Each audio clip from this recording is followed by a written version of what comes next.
मृत्योर्मामृतंगमय। ओम शांति शांति शांति।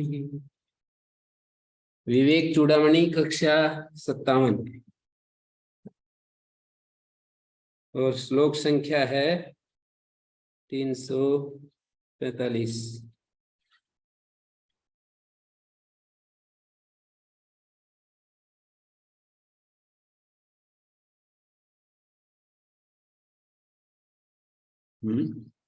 ये हो गया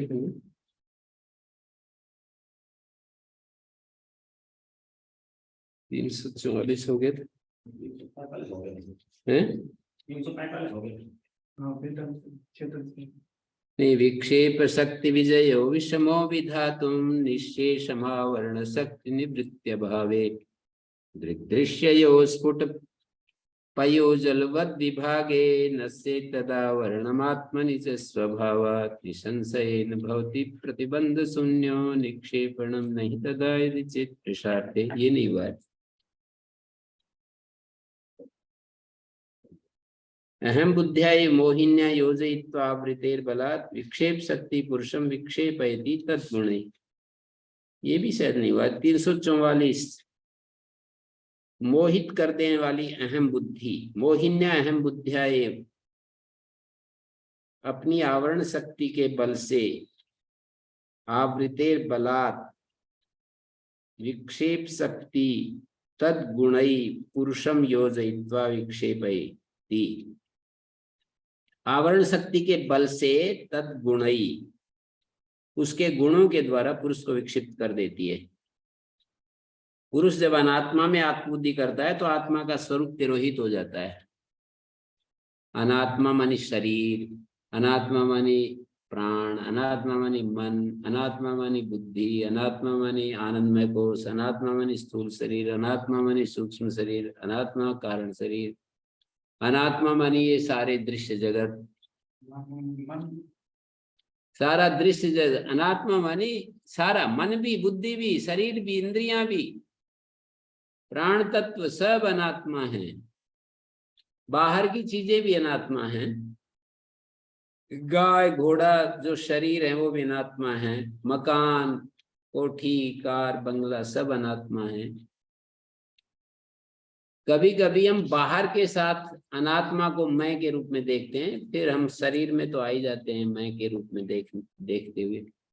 जैसे इस मकान में विचार करते हैं तो मकान अलग है, मैं अलग हूँ, लेकिन मकान अच्छा बन जाए तो उसके आधार पर हम अपने को अच्छा मानने लगते हैं कि हम विशेष हैं। देखो हमारे पास कितना अच्छा मकान है दूसरों से। पद प्रतिष्ठा के आधार पर भी हम विशेष अपने को आंकने लगते हैं। कोई हमारे को सम्मान मिलता है उसके आधार पर भी विशेष आंकने लगते हैं अपने आप को। कोई हमारे पास वस्तु संग्रह हो जाता है, अच्छा वस्तुओं का ढेर हो जाए तो हम अपने आप को विशेष आंकने लगते हैं।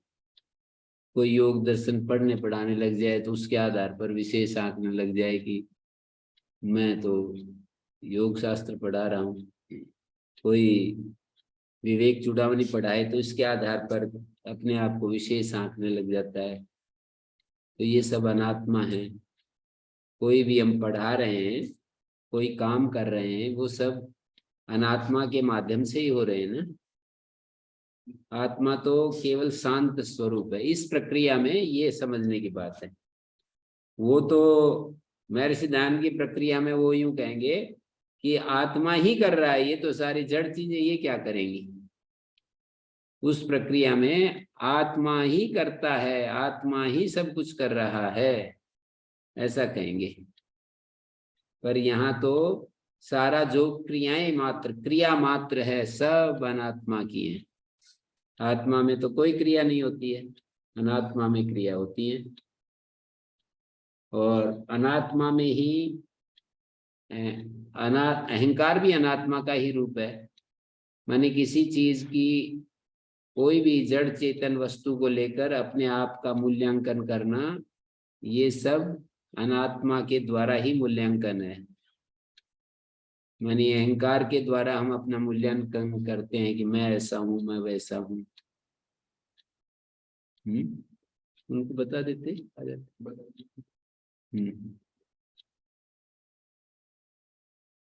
तो अहम बुद्धिया मोहिन्या, मोहिनी है ये, मोहित कर देने वाली अहम बुद्धि के द्वारा अपनी आवरण शक्ति के बल से, आवृतेर बलात्, आवरण, आवृत्ति का मतलब आवरण शक्ति के बल से, विक्षेप शक्ति तद गुणई पुरुषम योजयित्वा विक्षेपयति। आवरण शक्ति के बल से विक्षेप शक्ति तद गुणई माने उसके गुणों के द्वारा, आवरण शक्ति, जो आवरण शक्ति है वो आवरण शक्ति के बल से विक्षेप शक्ति उसके गुणों के द्वारा पुरुष को विक्षिप्त करती है। तो आत्मा का स्वरूप तिरोहित हो जाता है अनात्मा में आत्मबुद्धि करने से। यथापृष्टम शैवालम, इस पूर्वोक्त रीति के अनुसार जो मोहित करने वाली मानी स्वरूप से विचलित करने वाली अहम बुद्धि है, उसके द्वारा ही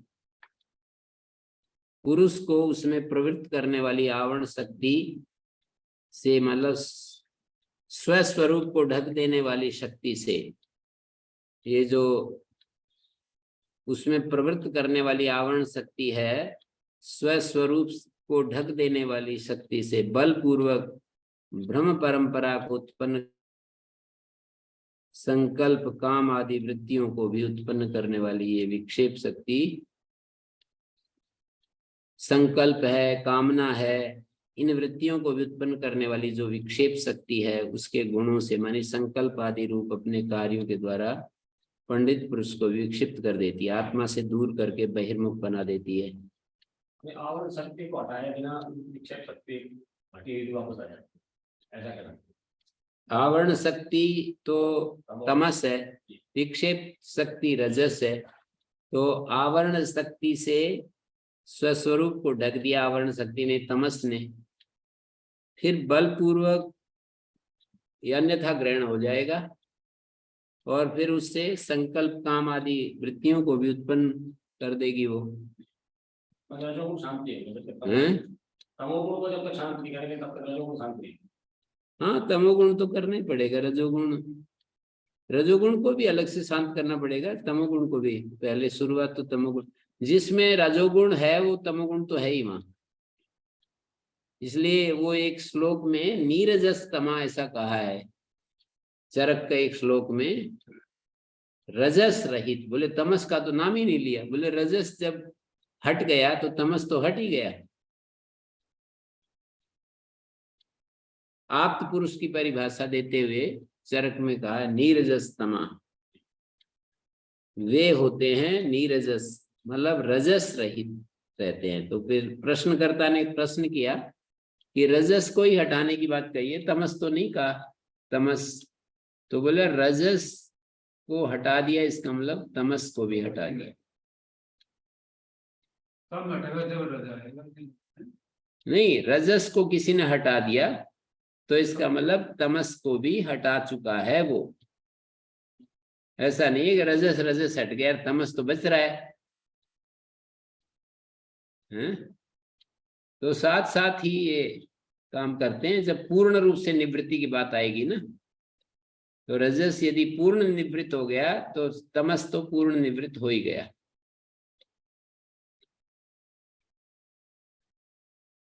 तो यही है, आवरण शक्ति तो तमस की है और विक्षेप शक्ति रजस की है। तो अहम बुद्धि के द्वारा अपनी आवरण शक्ति के बल से विक्षेप शक्ति उसके गुणों के द्वारा, काम संकल्प आदि विक्षेप शक्ति के जो गुण हैं, कामना संकल्प, पुरुष को विक्षिप्त कर देती है। पुरुषम विक्षेपयति मानी मोहित करने वाले अहम बुद्धि के साथ योजयित्वा, अहम बुद्धि के साथ युक्त करके उसमें प्रवृत्त करने वाली जो आवरण शक्ति है, स्वरूप को ढक देने वाली शक्ति से संकल्प कामादि वृत्तियों को भी उत्पन्न करने वाली ये विक्षेप शक्ति मानी संकल्प आदि रूप अपने कार्यों के द्वारा पंडित पुरुष को भी विकसित कर देती है। विक्षेप शक्ति विजयो विषमो विधातुम निःशेषमावरण शक्ति निवृत्त्य भावे। वसंत तिल का छंद है। विक्षेप शक्ति विजयो विषमो विधातुम निःशेषम आवरण शक्ति निवृत्त्य भावे। कहते हैं निःशेष आवरण शक्ति की जो आवरण शक्ति है, पूर्ण रूप से आवरण शक्ति की निवृत्ति के अभाव में। दूसरी पंक्ति का शब्द देखिए, निःशेषम आवरण शक्ति निवृत्त्य भावे। निःशेषम क्रिया विशेषण है, पूर्ण रूप से आवरण शक्ति की निवृत्ति के अभाव में। निःशेष माने पूर्ण रूप से आवरण शक्ति की निवृत्ति के अभाव में विक्षेप शक्ति विजया, विक्षेप शक्ति पर विजय अत्यंत दुष्कर कार्य। विषमो विधातुम, विधातुम कर्तुम विषमः, बड़ा मुश्किल काम है। पूर्ण रूप से आवरण शक्ति की निवृत्ति के अभाव में विक्षेप शक्ति पर विजय करना, विधातुम मानी करना, मुश्किल काम है। विषम कठिन काम है। आवरण शक्ति हटेगी तो पूरी की पूरी आवरण शक्ति हटने पर विक्षेप शक्ति पर विजय भी हो जाएगी। वो तो मुश्किल कार्य बता दिया। यदि उसके बिना ये करेगा कोई, आवरण शक्ति को हटाए बिना विक्षेप शक्ति को हटाना चाहता है तो मुश्किल कार्य है। दृक् दृश्यो स्फुट पयोजलवद विभागे। आगे कहते हैं दृश्य दूध और जल के जैसे। दृक् दृश्यो स्फुट पयोजलवत, स्पष्ट ही पयोजलवत, दूध और जल के समान। दृष्टा दृश्य का स्पष्ट विभाग कर देने पर, जैसे दूध अलग और जल अलग कर दे कोई उपाय से, परमहंस कर देते हैं, वो क्या बोलते हैं, हंस नाम का पक्षी कर देता है, और इसीलिए सन्यासियों को परमहंस कहते हैं। वो भी प्रकृति पुरुष को अलग अलग कर देते हैं। तो स्फुट पयोजलवत विभागे, दृक् दृश्यो विभागे, दृष्टा दृश्य का स्पष्ट विभाग कर देने पर स्फुट पयोजलवत विभागे नश्ये तदावरणम आत्मनि च स्वभावात्। आत्मा में अध्यस्त ये आवरण अनायास ही नष्ट हो जाता है। आत्मा में अध्यस्त जो आवरण है, आत्मा के ऊपर जो आवरण डाल दिया, ये नश्ये तदावरणम आत्मनि च स्वभावात्। आत्मा में ये जो आवरण है ये स्वभाव से ही नष्ट हो जाता है। निसंशयेन भवति प्रतिबंध शून्य। तब यदि मृषा पदार्थों में मन संलग्न ना हो, निसंशयेन भवति प्रतिबंध शून्यो, प्रतिबंध शून्य हो जाता है। निक्षेपणम नहीं तदा यदि चेत मृषार्थे। यदि मिथ्या वस्तु में निक्षेपण ना हो, यदि मृषा पदार्थों में, मिथ्या पदार्थों में मन संलग्न ना हो, तो विक्षेप शक्ति पर विजय पाना निसंशय प्रतिबंध रहित हो जाता है। प्रतिबंध शून्य भवति, निसंशय पूर्वक प्रतिबंध शून्य होता है यदि मृषार्थे निक्षेपणम न भवति। तो यहाँ पर बड़ा सुंदर विक्षेप शक्ति विजयो विषमा, कठिन है विक्षेप शक्ति पर विजय पाना। कब? पूर्ण रूप से आवरण शक्ति के निवृत्ति के अभाव में। आवरण शक्ति अग्रहण को कहते हैं। आवरण शक्ति जो है अग्रहण, और अग्रहण के बाद विक्षेप आ जाता है तो अन्यथा ग्रहण होता है। आवरण शक्ति सीधा अग्रहण में ले जाती है, तत्व का अग्रहण हो जाता है। तत्व का अग्रहण होने पर विक्षेप शक्ति जब अपना काम करती है तो विक्षेप शक्ति उसको अन्यथा ग्रहण, विक्षेप शक्ति अन्यथा ग्रहण में ले जाती है। तो दृक् दृश्ययो स्फुट पयोजलवद विभागे, स्फुट पयोजलवद विभागे। नश्ये तदा वर्णमात्मनि च स्वभावात् निसंशयेन भवति प्रतिबंध शून्यो। निसंशय पूर्वक वो प्रतिबंध शून्य हो जाता है। कब? यदि मृषार्थ मिथ्या चीजों में व्यक्ति अपना मन ना लगाए तो।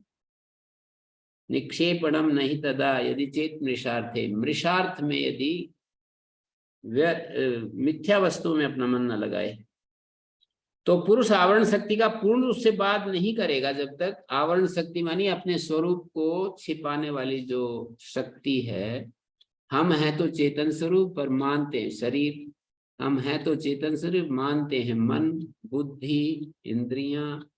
तो आवरण शक्ति का पूर्ण रूप से जब तक बाध नहीं होगा तो उसके लिए विक्षेप शक्ति पर विजय पाना कठिन काम है, ऐसे बता दिया आचार्य ने। एक पात्र में जल और दूध दोनों को मिला दिया जाए और हंस को पास में ला करके उसके पास बिठा दिया जाए तो दूध पी लेगा, हंस पानी छोड़ देगा। तो ये जैसे हंस नीर क्षीर विवेक कर देता है, मतलब जल और दूध का विभाग कर देता है। स्फुट पयो जलवत विभागे दृक दृश्यो, सारे दृश्य दिखने वाले पदार्थ, दृश्य माने दिखने वाले पदार्थ और दृक माने देखने वाला। दृक का मतलब होता है देखने वाला और दृश्य का मतलब दिखने वाला। जो दृष्टा है उसका सम्यक विभाग कर देने पर उसको विवेक के द्वारा जब अलग अलग कर दिया जाता है तो क्या होता है? नश्ये तदावर्णमात्मनि च स्वभावात्। ये तो बहुत ही सुंदर आप इसको समझ सकते हो। दृक दृश्य विभाग मानी एक चीज दिखने वाली है, एक देखने वाला है। इस अस्तित्व में दो चीजें दिख रही हैं हमें। जैसे मैं देख रहा हूं, आप दिख रहे हो। मैं देख रहा हूं, ये शरीर दिख रहा है। मैं देख रहा हूं, मेरा प्राण धीरे धीरे चल रहा है। या तो बहुत तेजी से जब चलेगा तब प्राण दिखेगा, अनुभव आएगा, मतलब देखने का मतलब हमारे अनुभव में आएगा। या तो व्यायाम करने के बाद तेजी से हम श्वास लेते हैं तब दिखता है। या कोई बिल्कुल शांत हो जाएगा ना,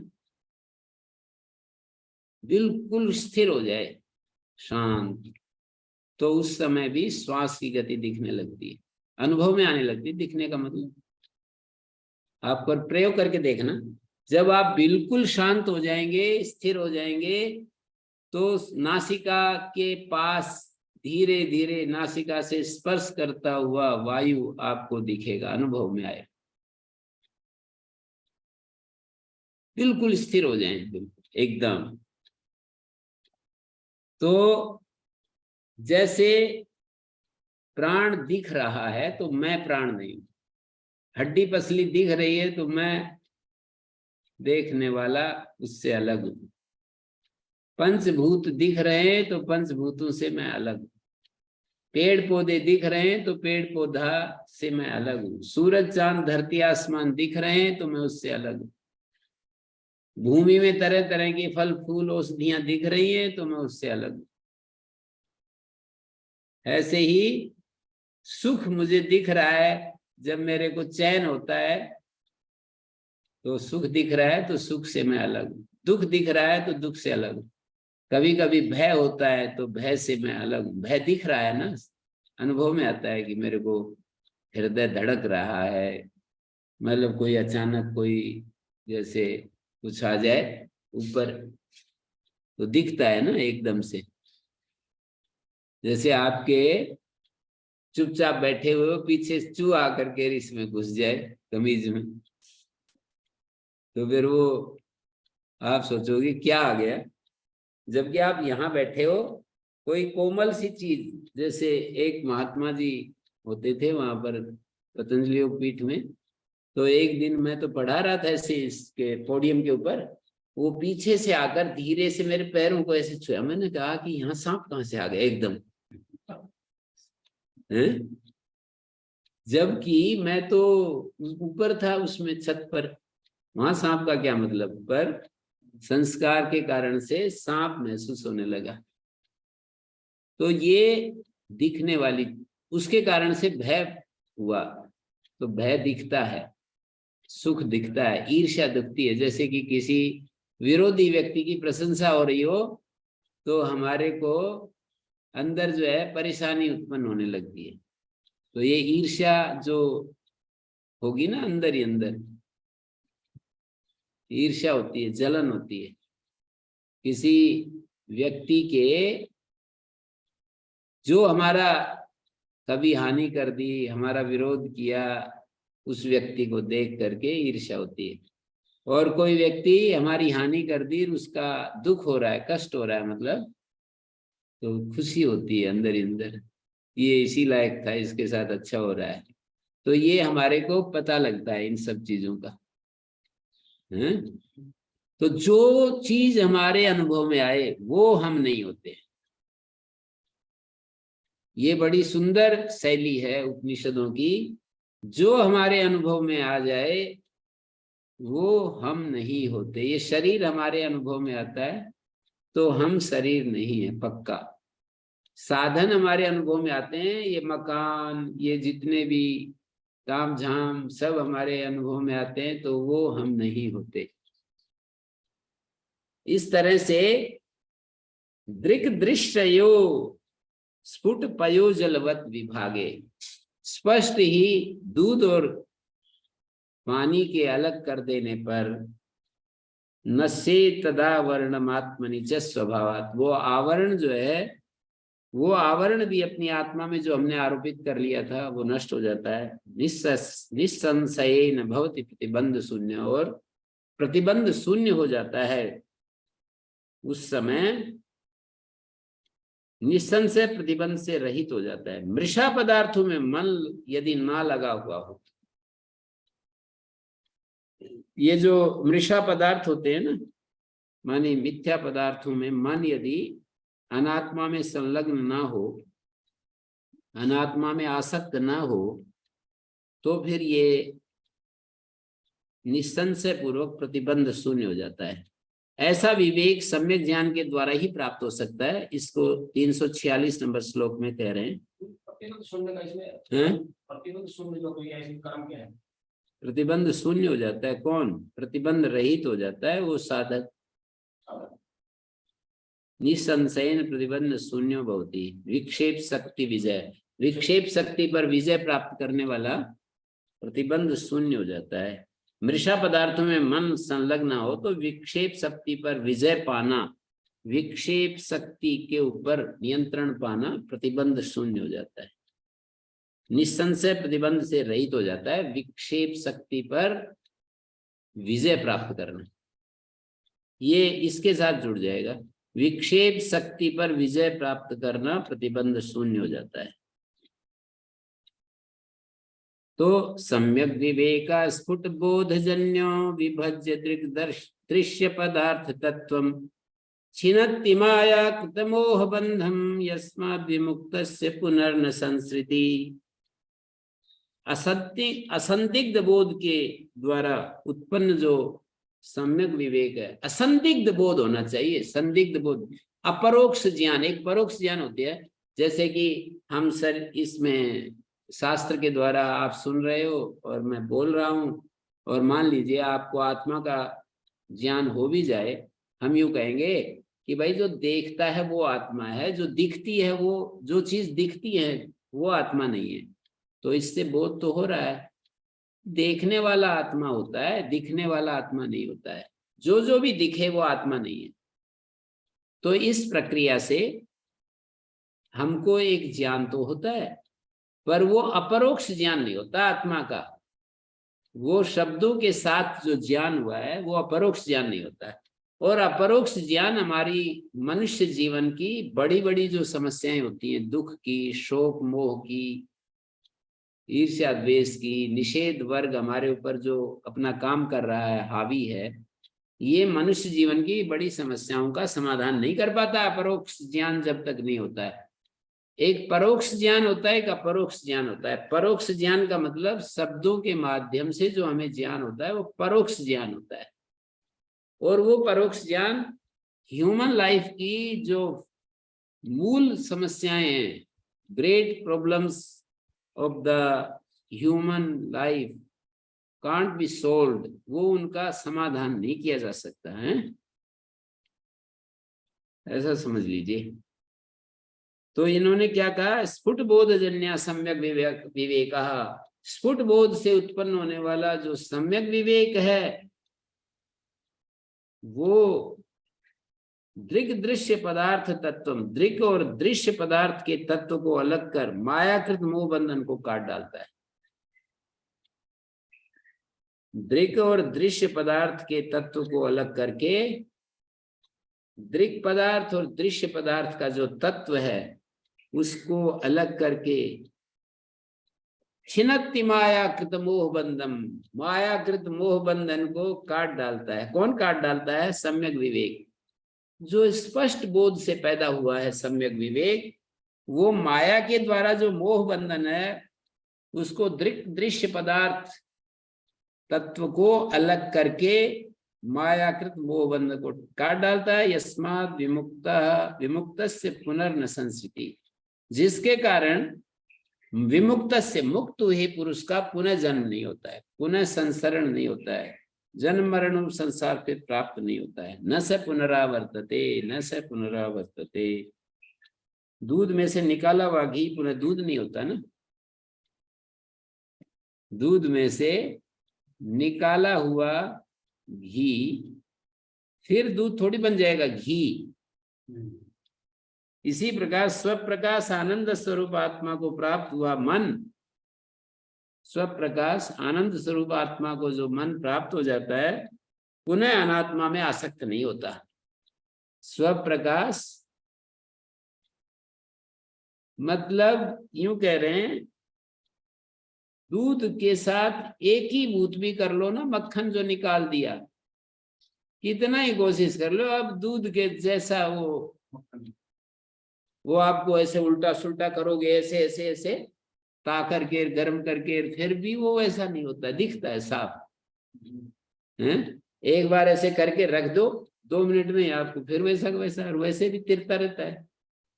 कितना भी मिला दो आप उसमें, गोल मोल कर दो, और यदि उसको दूध को आप खूब मिला करके ऐसे रख दिया ठंडा करके पीने के लिए,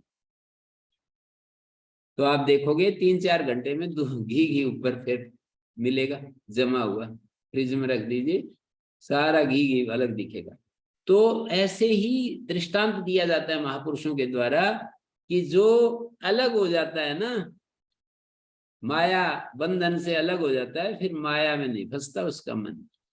फंस रहा है तो अभी अलग नहीं हुआ है, सत्संग में जाकर के तो अलग दिखता है, फिर जाकर फंस जाता है, फिर चीजें दिखाई देती हैं, वस्तुएं दिखाई देती हैं, फिर संसार दिखाई देता है, मान सम्मान, मान बढ़ाई, ईर्ष्या, ये सब दिखाई देती हैं, और फिर वैसा का वैसा ये मन हो जाता है। इसका मतलब माया में से निकला नहीं है। बालू रेत में खींची हुई लकीर फिर मिट जाएगी थोड़ी देर, पानी वो हवा चलेगी ना। पानी में खींची हुई लकीर तो तुरंत ही मिट जाती है। जैसे मीन मछली होती है, उसका पद चिन्ह थोड़ी मिलता है जब वो चलती है उसमें पानी में। आकाश में उड़ते हुए पक्षी का पद चिन्ह नहीं बनता है।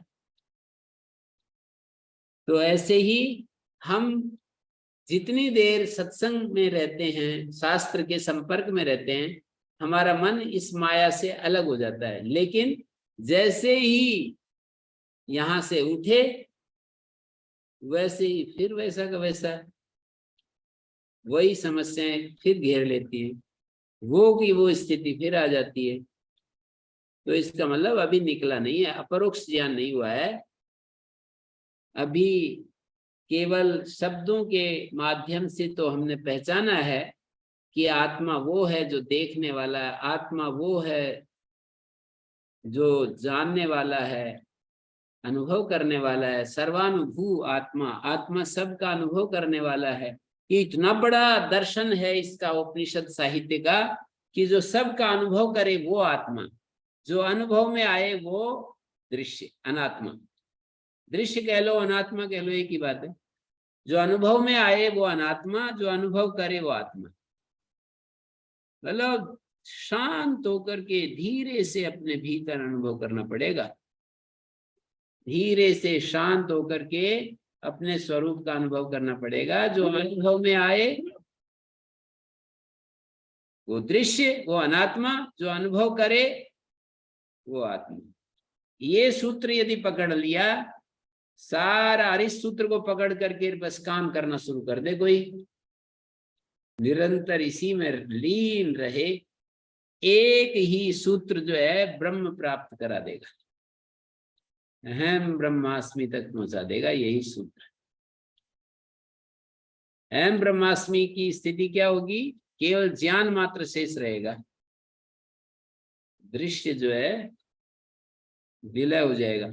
और दृश्य को भी देखेंगे तो ब्रह्म स्वरूप में ही देखेंगे।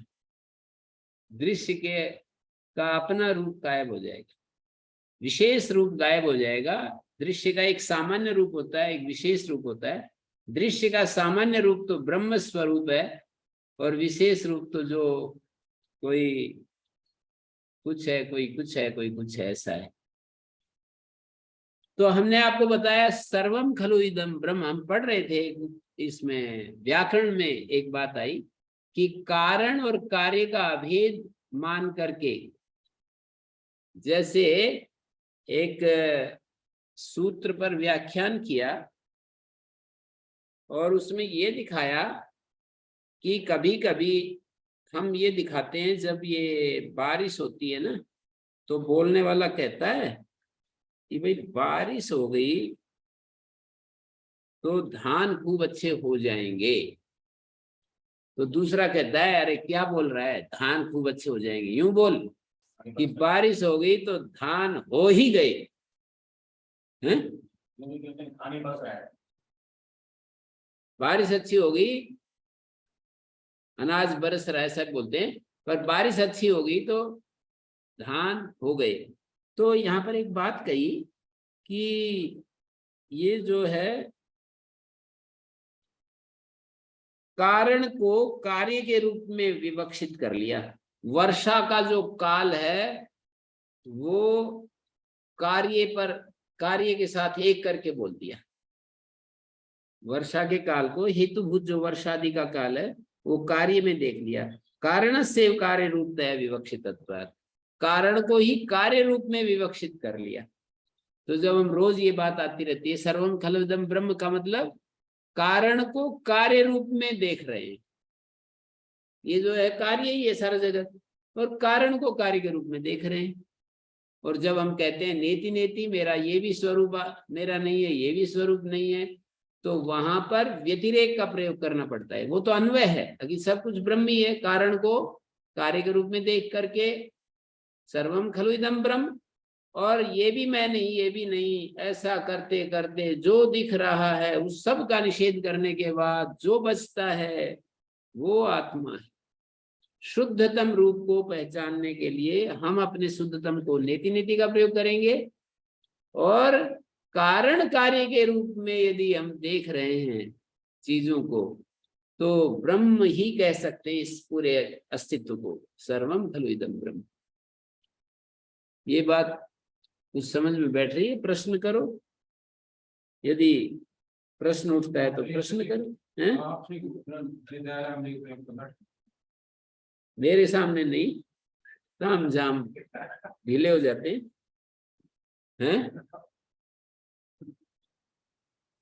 हाँ,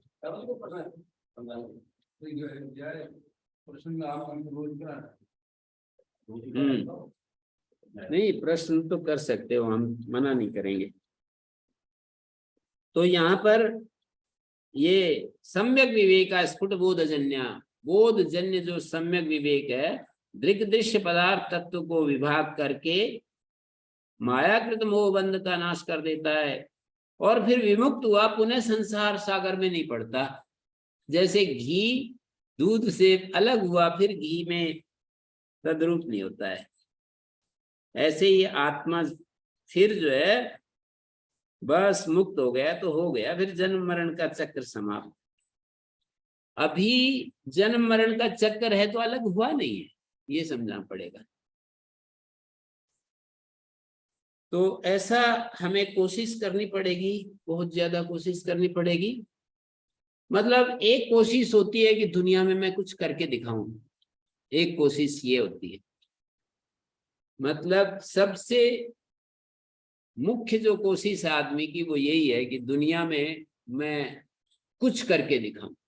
इससे नीची जो कोशिश है, दुनिया में सब भोग भोग कर भोगना चाहता हूं मैं, ये सबसे निम्नतम कोशिश है। आदमी क्या सोचता है, जो बिल्कुल अज्ञानग्रस्त है वो ये कहेगा कि कुछ किया ही नहीं, आ गए ऐसे ही चले गए, दुनिया में आकर के कुछ किया ही नहीं, कोई इंद्रियों का कुछ सुख लिया ही नहीं इसने, तो ऐसे इसका तो आना न आना बेकार।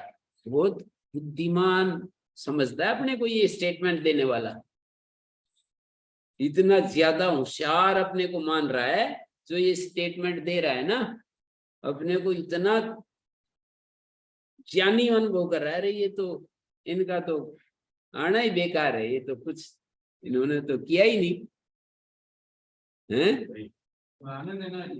हैं? तो ये जो है, ये सबसे निम्नतम हमारी ज्ञान की निम्नतम कोटि है। इससे थोड़ा ऊपर उठते हैं तो वो कहेंगे मुझे कुछ करके दिखाना है दुनिया में, मुझे दुनिया में कुछ, दुनिया को अदल बदल करना है, इधर से इधर फेंक देना है, उधर से इधर फेंक देना है, दुनिया को मुझे अपने पीछे चलाना है, दुनिया को मुझे समझाना है, दुनिया को राह दिखानी है। फिर ये उससे ऊपर वाली है।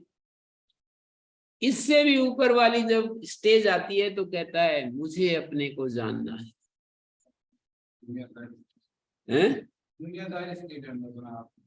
मुझे अपने आप, मुझे अपने स्वरूप को जानना है। इससे भी ऊंचा आता है तो ये होगा कि मुझे उस भगवान के प्रेम में मस्त रहना है जिसने मेरे को ये सब कुछ दिया, अस्तित्व दिया। इन दो में आगे पीछे होता है। कुछ लोग कहेंगे कि भाई करके दिखाना है, इससे ऊपर उठेगा तो भगवान के प्रेम में मुझे मस्त रहना है, और इससे भी ऊंचा उठेगा तो कहेगा अपने शांत स्वरूप में रहेगा। मतलब थोड़ा इसमें तारतम्य मानते हैं। कुछ लोग श्री अरविंद महर्षि दयानंद जैसे लोग हैं ना, वो कहेंगे कि मेरे को अंतिम रूप में भगवान में मस्त रहना है, भगवान का एक बालक, प्रिय बालक बन करके रहना। और जैसे आचार्य शंकर जैसे महापुरुष हैं वो कहेंगे कि मुझे बस पूरा ब्रह्ममय रहना, शांत रहना है, अहम ब्रह्मास्मि में रहना, पूरे शांत स्वरूप में रहना। अपना शांत स्वरूप ये अंतिम स्थिति है आचार्य के लिए, और स्वामी दयानंद के लिए अंतिम स्थिति क्या है? अपने शांत स्वरूप में रहकर भगवान के प्रेम में मस्त रहना, अपने शांत स्वरूप में रहकर भाव में, प्रेम में, भगवान के प्रेम में बस पूरा सराबोर रहना है। तो अब जैसी जिसकी प्रकृति है उसके अनुसार हो जाएगा।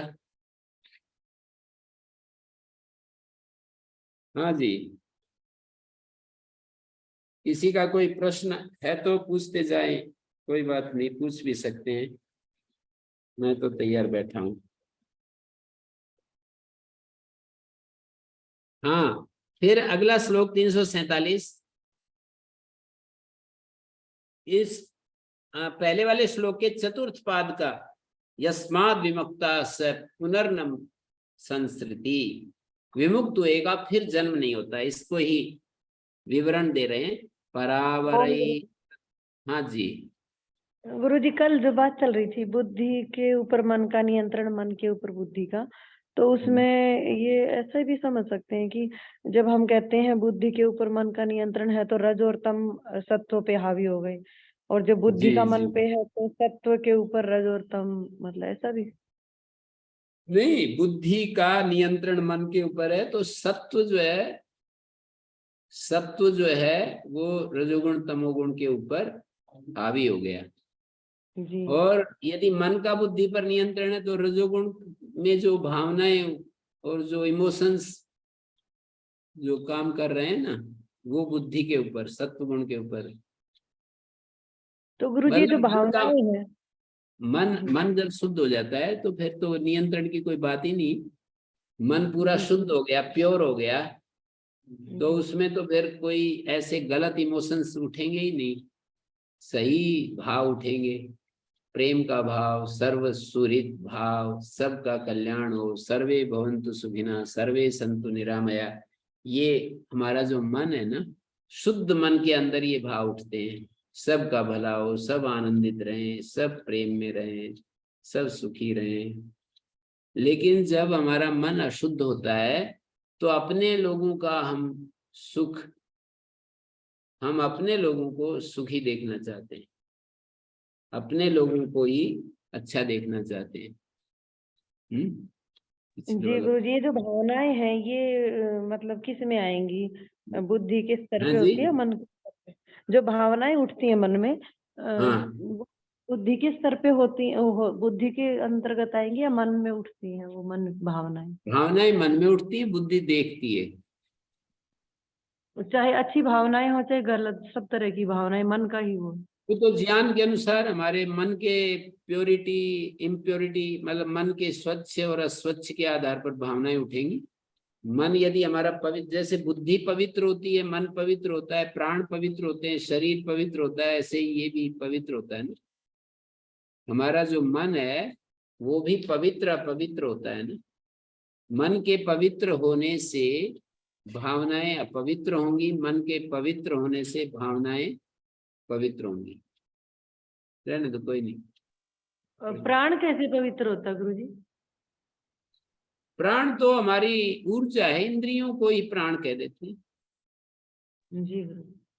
हमारी इंद्रियां जो हैं, उनके जो भोग की रुचि है, ये मन प्राण की अशुद्धि है। और यदि इंद्रियां शांत हैं तो फिर प्राण शुद्ध हो गया। जी गुरुजी। बड़ी बीहड़ यात्रा है ये जो है ना, इस यात्रा का पथिक यदि देखेगा ना तो बस एकदम बड़ा घनघोर रास्ता है, बहुत मुश्किल रास्ता है, कठिन रास्ता है, बहुत ही कठिन रास्ता है।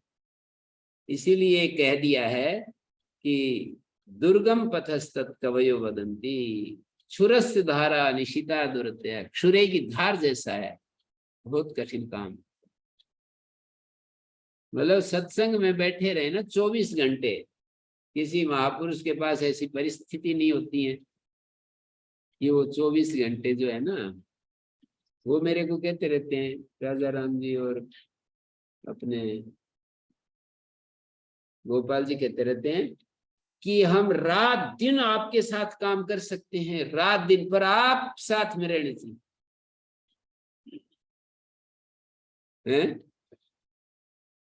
कह रहे खेत में लगाए रख दो, घास उखड़वाते रहो, करते रहो, क्या दिक्कत है, लगे रहेंगे, साथ रहना पड़ेगा आपको। क्योंकि वहां पर रहते रहते उनको उत्साह मिलता रहता है, उनको अच्छी अच्छी बातें सुनने को मिलती रहती है, काम भी होता रहता है, बात भी सुनते रहते हैं। तो ऐसी परिस्थिति मिल नहीं पाती ना।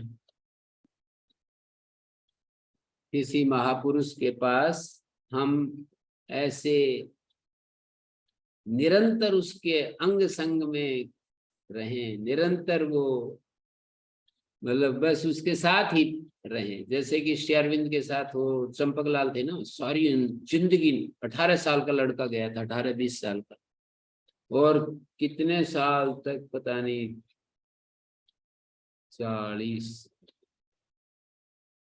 30-40 साल तक उनके साथ ही रहते रहे, एक ही कमरे में, बिल्कुल निरंतर वो करते रहते थे, कुछ ना कुछ करते रहते थे अपना काम दिन भर।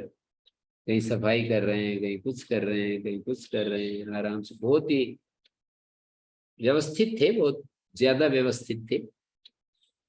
मतलब श्री अरविंद को तकलीफ भी ना हो किसी प्रकार का। हाँ, मतलब सहज गति में थे बिल्कुल। कोई हाथ से कोई चीज कभी भी छूटी नहीं उनके हाथ से, खड़खड़ाहट नहीं हुई। श्री अरविंद को जैसे कि आदमी के हाथ से चीज पड़ जाए हैं और फिर आवाज आए, तो ऐसा मतलब बहुत व्यवस्थित थे, बहुत ही व्यवस्थित। परावरैकत्व विवेक वन्नी, और आगे कह रहे हैं विवेक वन्नी दहत्य विद्या गहनम अशेषम। क्या है जी? वन्निर दहत्य हैं? अच्छा, दहती अविद्या विवेक, दहती अविद्या गहनम अशेषम।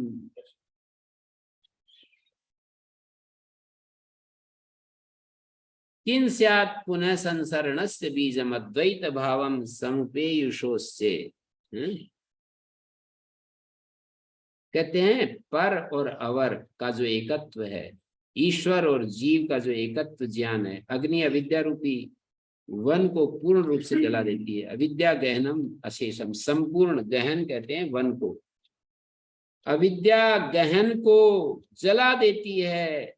पर और अवर की जो एकत्व विवेक रूपी आग है ना, ईश्वर और जीव का एकत्व ज्ञान रूपी अग्नि, वो अविद्या रूपी वन को पूर्ण रूप से जला देती है। अविद्या के सर्वथा नष्ट हो जाने पर क्या होता है? किन स्यात् पुनः संसरणस्य बीजम। तो बताओ फिर संसार का क्या बीज बचेगा? जो बार बार कहते हो आप कि फिर जी मुक्ति से वापस लौट करके आएंगे। सारे बीज ही जल गए तो वापस लौट के कहां से आ जाएगा? आपसे पूछ रहा हूँ, आप कैसे? नहीं, वो उस बात को आप बीच में मत लाओ। आप अपनी युक्ति और तर्क का प्रयोग करो और आप अपनी बात कहो कि ये सारे बीज जल जाते हैं तब हम मुक्त होते हैं, तब हम मुक्त होते हैं। फिर सारे बीज ही जल गए, फिर वापस बीज कैसे आकर के टपक जाएंगे? जल ही गए सारे बीज, सारे के सारे बीज, सारी वासनाएं, सारी इच्छाएं, सारी कामनाएं जल गई। शब्द स्पर्श रूप रस गंध की कामना, बड़ा बनने की कामना, सम्मानित होने की कामना, पावरफुल होने की कामना, दुनिया को कुछ करके दिखाने की कामना, सारी कोई कामना बची ही नहीं। तो फिर बताओ कैसे आएगा? कैसे? ये कामना ही तो लाती है हमें। ये कह रहे हैं यहाँ पर और अपर का एकत्व का जो ज्ञान है, उस ज्ञान रूपी अग्नि के द्वारा अविद्या गहनम अशेषम, पूरा अविद्या जब नाश हो गई, किम स्यात् पुनः संसरणस्य बीजम, तो संसरण का बीज क्या बचेगा? अद्वैत भावम समुपेयुषोऽस्य, अद्वैत भाव को प्राप्त हुए इस पुरुष का संसरण क्या बचेगा? अद्वैत भावम समुपेयुषो, मतलब अद्वैत भाव को जो प्राप्त हुआ पुरुष है, उसके संसार का कारण क्या बचेगा? कुछ भी नहीं बचेगा, कुछ नहीं बचेगा। ओम गुरुजी, तो जी। फिर ऐसे तो उच्छेद नहीं हो जाएगा गुरुजी? तो जगत अभी का कुछ चिंतित हो रही हो, ईश्वर के काम में हमें कुछ चिंता करनी। वो तो ठीक है, पर मतलब ये सृष्टि ईश्वर अनादि का अनंत। ईश्वर का जो कार्य है ना, वो ईश्वर जाने, हमारा कार्य तो हम करेंगे। ईश्वर के काम को भी हम अपने हाथ में क्यों लें? ईश्वर दोनों का एकत्व विषय जो विवेक है, ये दोनों एक ही हैं, ऐसा जो विवेक पैदा होता है, और इस विचार के बोध से जो सारे कार्यों के साथ जो अविद्या रूपी जंगल है भस्म हो जाता। विभेद जन के ज्ञाने नासम आत्यंतिके गते, आत्मनि ब्रह्मणो वेदम असंतम कह करिष्यति। मतलब विभेद जनक जो अज्ञान है वो आत्यंतिक नाश हो गया। विभेद जनक, मैं अलग हूँ, ईश्वर अलग है, ऐसा जो विभेद जनक अज्ञान है ना, वो पूरा का पूरा नष्ट हो गया। तो फिर आत्मनि ब्रह्मणो भेदम, आत्मा में जो ब्रह्म का भेद है ही नहीं, वो कौन करेगा? ऐसा कह रहे हैं। मुक्ति से वापसी का तो गंदों ने अपना कारण बचाया था। हैं? स्वामी दयानंद जी ने मुक्ति से वापसी का जो रखा, उसका कारण बचा के रखा है उन्होंने, तो अद्वैत को उसके का वो ऐसे है ना। नहीं, वो तो महर्षि दयानंद जो है वो ये होते तो हम पूछ लेते कि जी सारे आप भी नष्ट कर रहे हो, सारी इच्छाएं वासनाएं नष्ट कर रहे हो, तो क्या जवाब देते? अब वो होते तो जवाब दे सकते थे। हम नहीं कहते तो कि वो गुरुजी, उनके पास जवाब नहीं था, जवाब तो तो कुछ गुरुजी मैं लोग दे देते देती ही। हूँ जवाब, उनके नाम का जवाब। नहीं, वो तो वही दे सकते हैं। अब हमारे उनके शिष्य तो जैसे वो हैं वैसे हम भी हैं उनके शिष्य, उसमें क्या है, हैं? नहीं गुरुजी, कर्म शेष रहते हैं ना, इसलिए जन्म होता अच्छा, ये बता रही हैं, क्यों कह रहे हैं उसके कर्म शेष बच जाते हैं मुक्त होने से पहले, हैं? ये भी एक बात कहते हैं। हाँ, तो ऐसी मुक्ति तो हम नहीं मानते कि जिसमें कुछ शेष बच गया। तो फिर वो मुक्त ना है। हाँ, वही, ये परीक्षा में विभू है, वो तो ठीक है। जीव परीक्षा। अभी आप नाश देखो इसका, जीव तो परिच्छिन्न ही है और आत्मा अपरिच्छिन्न, बस। जीव तो परिच्छिन्न ही है, परिच्छिन्न ही है, ऐसे बोलूंगा। जीव को विभू थोड़ी बता रहे हैं, पर जीव की उपाधि से रहित जो जीव का स्वरूप देखेंगे तो वो विभू है। जीव की जो उपाधि है ना, बुद्धि, उससे अलग करके जीव को देखोगे तो विभू है, पर उपाधि के साथ जीव को देखोगे तो परिच्छिन्न है। आप किसको देखना चाहते हो, देख लो। आप उपाधि के सहित देख रहे हो तो परिच्छिन्न है, उपाधि से रहित करके जीव के स्वरूप को जान रहे हो तो विभू ही है। मतलब आपके अंदर, आपकी बुद्धि के अंदर जो चैतन्य और मेरी बुद्धि के अंदर चैतन्य और इनकी बुद्धि के अंदर चैतन्य कोई अलग अलग थोड़ी है कि मेरा चैतन्य अलग आपका चैतन्य अलग है। तो एक ही चैतन्य है, वो तो विभू ही होगा।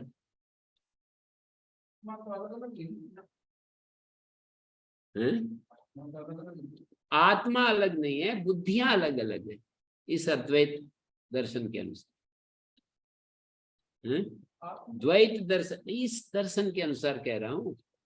सांख्य दर्शन के अनुसार या न्याय वैशेषिक के अनुसार अलग अलग आत्माएं कह सकते हैं, पर यहाँ तो एक ही आत्मा है और वही आत्मा जो है, सारे बिजली एक ही है, सारे इन यंत्रों में काम कर रही है।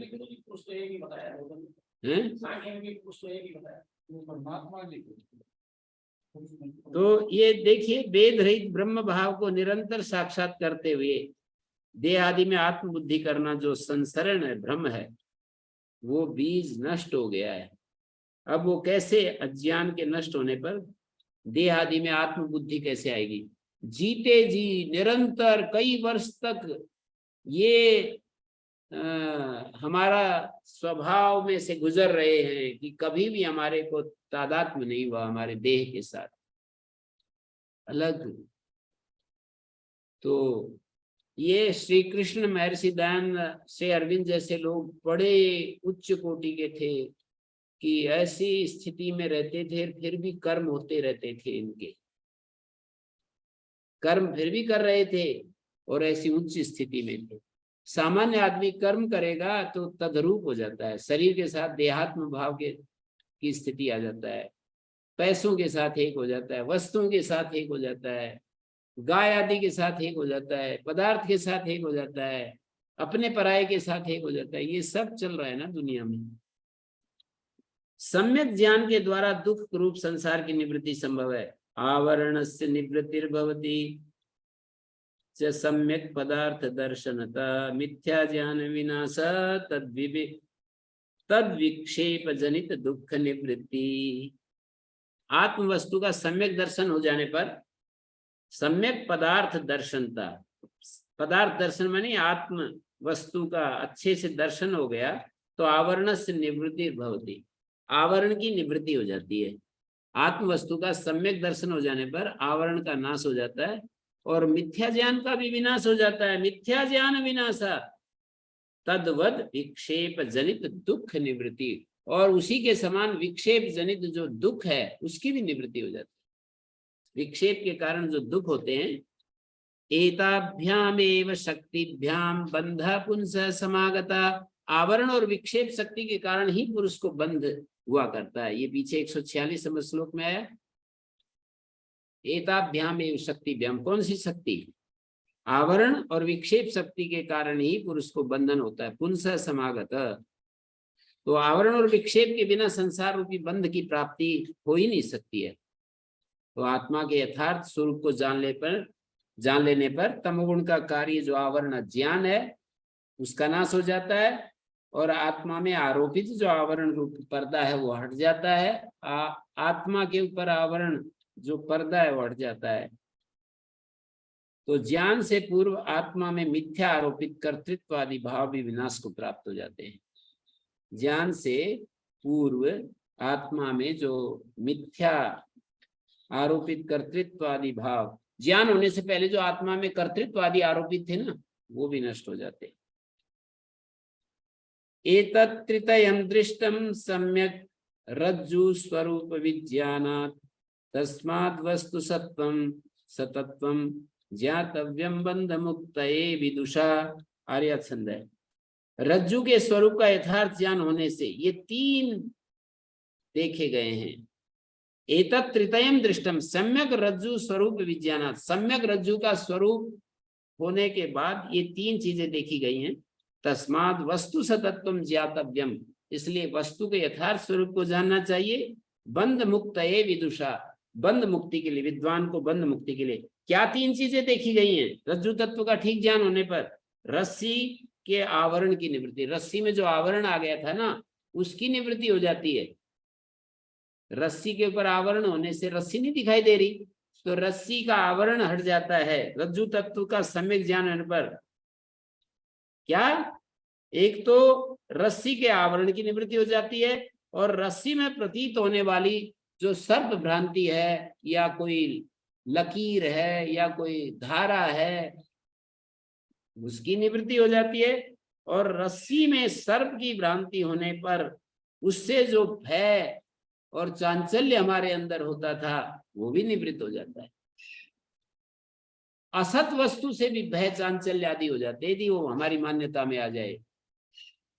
तो रस्सी में सर्प की भ्रांति होने पर उससे उत्पन्न होने वाले भय कंपन आदि जो दुख है वो भी निवृत्त हो जाते हैं।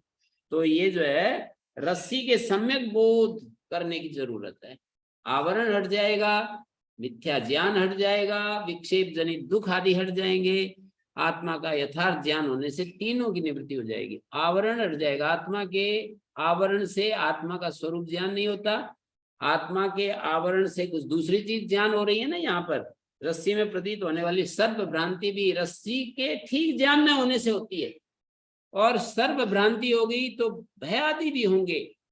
तो इस आत्मा को ठीक न जानने से हमारे को इस शरीर को ही हम आत्मा समझेंगे, मन को आत्मा समझेंगे, बुद्धि को आत्मा समझेंगे, कोशों को आत्मा समझेंगे, शरीरों को आत्मा समझेंगे, और उसके कारण से उत्पन्न होने वाली जो इच्छाएं दुख हैं वो भी तंग करेंगे। तो इस तरह से ये हो गया। आत्मा से व्यतिरिक्त सारे पदार्थ मिथ्या हैं, इस बात को युक्ति पूर्वक कह रहे हैं 350 नंबर श्लोक में। अयोग्नि योगादिवत् सत्समन्वयात् मात्रादि रूपेण विजृंभते धी तत्कार्यमेतत् त्रितयं यतो मृषा दृष्टं भ्रमस्वप्नमरोरथेषु। अग्नि योगादि, अयोग्नि योगादि, लोहा और अग्नि के संपर्क से परमात्मा से समन्वित जो बुद्धि है, सत समन्वयात्, सत कहते हैं परमात्मा को, परमात्मा से समन्वित जो बुद्धि है, मात्रादि रूपेण विजृंभते थी, ये जो बुद्धि है मात्रादि के रूप में विजृंभण करती है। माता, मान, में, मात्रादि रूपेण का मतलब है माता, माता का मतलब प्रमाता, और मिति मानी प्रमिति, और मे मानी प्रमेय। प्रमाता, प्रमिति, प्रमेय के रूप में तीन रूपों में अयोग्नि योगादि, कितना अच्छा कहा है, कितना अच्छा कहा, बार बार कहने की दिल चाहता है। अयोग्नि योगादि, लोहे और अग्नि के संपर्क से, जैसे लोहा अग्नि जैसा दिखता है, अग्नि लोहे जैसी दिखती है। अग्नि लोहे जैसा कैसे दिखती है? कैसे? अग्नि लोहे जैसा कैसे दिखती है? नहीं नहीं, अग्नि लोहे जैसा कैसा दिखती है? तो कहेंगे कि लोहे में जो चौकोरपना, त्रिकोणपना, अष्टभुज, सहस्त्रभुज, अग्नि लोहे जैसे दिखती जो है। आकार होता है वही आकार। वो जो आकार है लोहे का वही अग्नि का आकार, और लोहा अग्नि जैसा दिखता है। लोहा अग्नि जैसा दिखता है, लोहा भी अग्नि जैसा दिखता है ना, लाल लाल दिखता है, पहले काला काला दिखता था। लोहा अग्नि जैसा दिखता है, अग्नि लोहे जैसी दिखती है। तो अयोग्नि योगादि, लोहे अग्नि के योग के समान हमारा आत्मा और बुद्धि, इन दोनों का जब योग है ना, तो हमारे भीतर प्रमाता, प्रमिति, प्रमेय ये सब पैदा हो जाता है। तत्कार्य में तृतीयम यतो मृषा, और क्योंकि ब्रह्म, स्वप्न, मनोरथ में ये तीनों उसके कार्य मिथ्या देखे जाते हैं। भ्रम अवस्था में, स्वप्न अवस्था में, और मनोरथ कोई कर रहे हो तो ये तत्कार्य में तृतीयम यतो मृषा दृष्टम भ्रम स्वप्न मनोरथेषु। लोहे का स्वभाव जलाने वाला नहीं है कभी भी, लोहे का स्वभाव, किंतु यदि वो अग्नि का संयोग प्राप्त कर ले तो ज्वलनशील हो जाता है, हाथ लगाते ही पता लग जाएगा। तो उस लोहे को यदि कोई स्पर्श करता है तो कहता है कि लोहे ने मुझे जला दिया, ऐसे कहेगा वो व्यक्ति, अरे लोहे ने जला दिया। तो ये उसका भ्रम है ना, लोहा थोड़ी जलाता है, अग्नि जलाती है, उसका भ्रम है। जलाया तो अग्नि ने, और कह रहा है लोहे का, नाम रख रहा है लोहे का, लोहे को ज्वलनशील मानने का उसका ज्ञान जैसे मिथ्या है, लोहे को जलाने वाला मानने का जैसे उसका ज्ञान मिथ्या है, उसी तरह परमात्मा से समन्वित जो हमारी बुद्धि है, परमात्मा से एकीभूत जो बुद्धि है, उसके प्रतिफलन रूप संबंध के कारण, परमात्मा और बुद्धि का एक हो जाने के कारण, उसके कारण बुद्धि जो है माता मिति में, प्रमाता प्रमिति प्रमेय रूप से, त्रिपुटी रूप से विजृंभित होती है। और हम कहते हैं जैसे आप मेरे को देख रहे हो तो आप प्रमाता बने हुए मेरे लिए, मैं प्रमेय बना हुआ हूं, और जो ज्ञान उत्पन्न है वो प्रमिति है। जैसे मैं वृक्ष को देख रहा हूं तो मैं प्रमाता हूं, वृक्ष प्रमेय है, और उसको जो ज्ञान मेरे अंदर उत्पन्न हो रहा है, तो आत्मा और बुद्धि के संयोग में ये तीन चीजें उत्पन्न होती है, और भ्रम हो जाता है हमारे को कि मैं जान रहा हूं, ये जानने में आ रही है, ये ज्ञान हो रहा है, ऐसा भ्रम हो जाता है। तो माता कहते हैं जीव को, वो बुद्धि विशिष्ट होने के कारण माता जो है ना, प्रमाता जीव को वो बुद्धि विशिष्ट होने के कारण होता है। अन्वेष्टव्य आत्मविज्ञानात् प्राक प्रमातृत्वमात्मना अन्विष्टस्यात् प्रमाताये पाप्म दोषादि वर्जिता। एक प्रमाण दिया, प्रमातृत्व भी कल्पित ही है, वैसे जीवत्व भी कल्पित है, क्योंकि भ्रम हो जाने पर स्वप्न अवस्था में और मनोरथ काल में ये त्रिपुटी और उसके कार्य माने सत समन्वित बुद्धि के कार्य मिथ्या ही देखे जाते हैं। स्वप्न अवस्था में, मनोरथ के समय ये उसके जो कार्य हैं वो मिथ्या ही देखे जाते हैं।